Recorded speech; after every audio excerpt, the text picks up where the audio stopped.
Morning, I'm Paul Brown, author of Total War, America's Roadmap to Victory. Today I want to talk to you about the Islamic State, some recent developments with them. As you are probably aware, they are very active in Syria and Iraq, where they've been causing a lot of problems. They've also been expanding their influence as far as Nigeria, Libya, Somalia, and of course they have supporters worldwide, including in the West, in the United States, in Australia and UK, elsewhere in Europe and all around the world.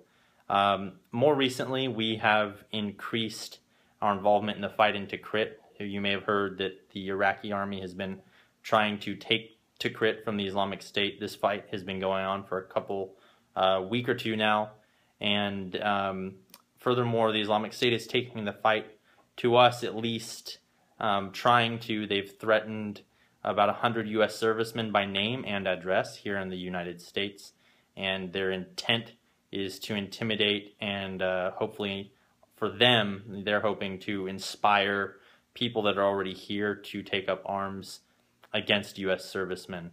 The main point, I have a couple main points here. First, I believe that at this point, it's very likely that an attack from the Islamic State on U.S. soil is inevitable, or that at least our continued involvement in a conflict against the Islamic State is inevitable, and I see that conflict increasing.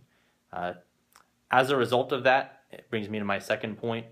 We need to be having conversations about how to defeat them now, so that when the time comes, when they've taken the decision out of our hands by forcing our hand with an attack or some other such event, we are not simply reacting. We are acting in a planned manner.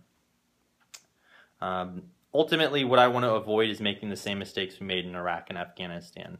After about a decade of fighting, we still have troops in both places, around 10,000 in Afghanistan and around 3,000 in Iraq, and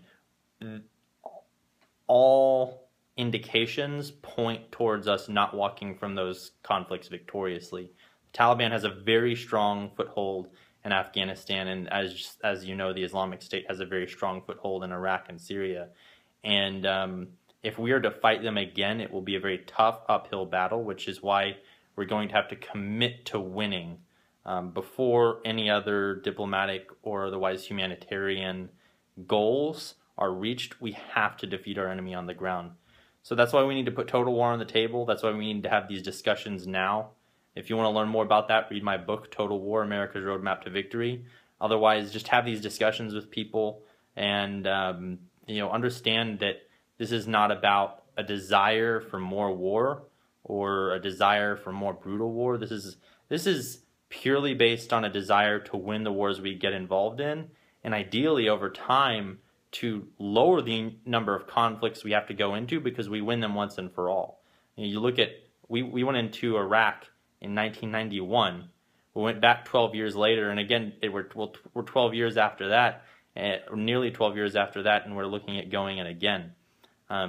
If we had won the first time in a final manner, in a way that would have been a total decisive defeat of the enemy, we would not be going back now. And that's the kind of victory that I'm advocating for, and for which I am hoping the United States will seek.